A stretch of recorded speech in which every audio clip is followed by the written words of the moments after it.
Norman, 1996. Norman's final round at Augusta is the golf equivalent of watching a slow-motion car crash you just can't look away from.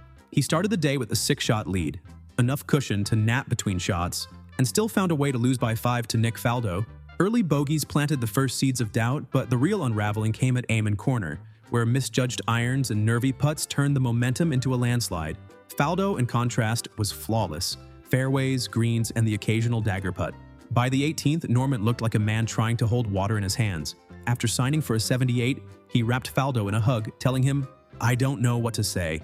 The Masters had claimed another victim, and this one came with one of the biggest statistical swings in major history. Spieth, 2016. This one comes from 20 years later, again at Augusta. Jordan Spieth was cruising, 5 shots ahead with 9 holes to play, on the verge of etching his name into Masters history as a back-to-back winner.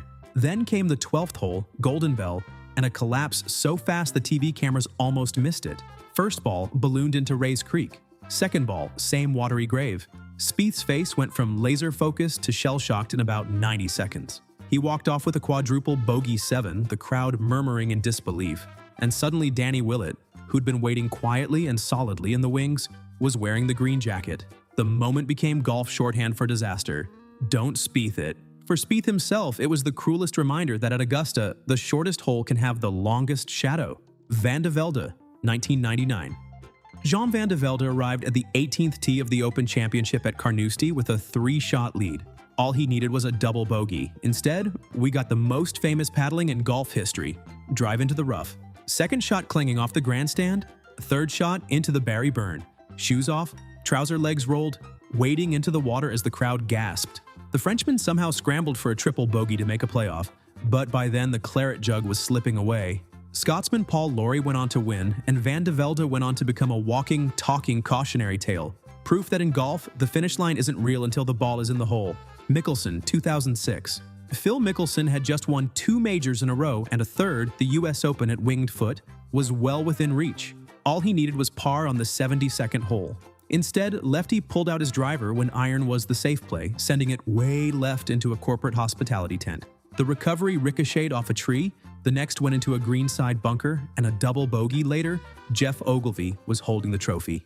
"I'm such an idiot," Mickelson said afterward, visibly stunned. It was one of the rare times golf fans saw such a clear downside of Phil's go all in and lose mentality, and it turned the post-round press conference into one of the most replayed mea culpas in major history. McIlroy, 2011. Another Augusta round on the list. Rory McIlroy's Sunday at Augusta was supposed to be the coronation of golf's next superstar. 4-shot lead, swing in perfect rhythm, smile on full beam. Then came the back 9. Rory's tee shot on 10 veered so far left it looked like it was headed to a different area code, leading to a triple bogey. On 11, it was a 3-putt bogey. On 12, he went one better with a 4-putt for double bogey. Then he found Rays Creek with his tee shot at 13. By the time he tapped in on 15 after another messy hole, the green jacket was a distant dream. He signed his scorecard for an 80, his youthful grin replaced with the blank stare of someone who just learned Augusta's most important lesson. It doesn't care about your age, your talent, or your hype. Johnson, 2010. In the US Open at Pebble Beach, Dustin Johnson held a 3-shot lead going into the final round. What followed was a masterclass in how quickly things can go sideways.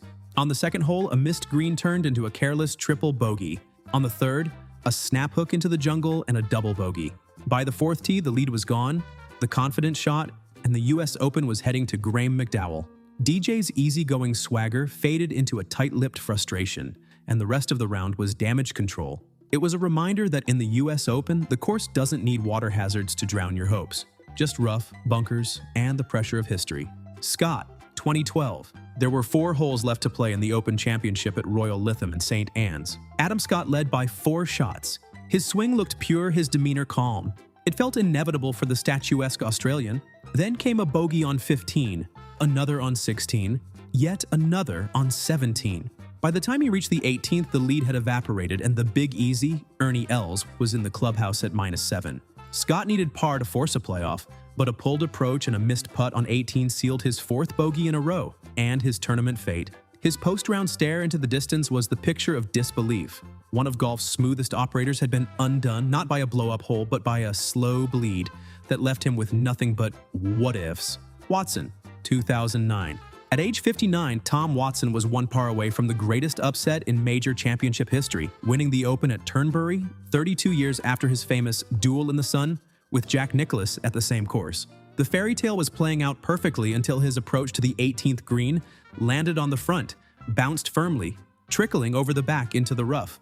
A poor chip, a missed par putt, and suddenly Stewart Cink was waiting in a playoff. The magic vanished in extra holes, but the near miss left fans gutted. Watson's walk-up 18 in regulation had felt like a victory parade. The walk back to the playoff tee was the cruelest turn in golf's most romantic story.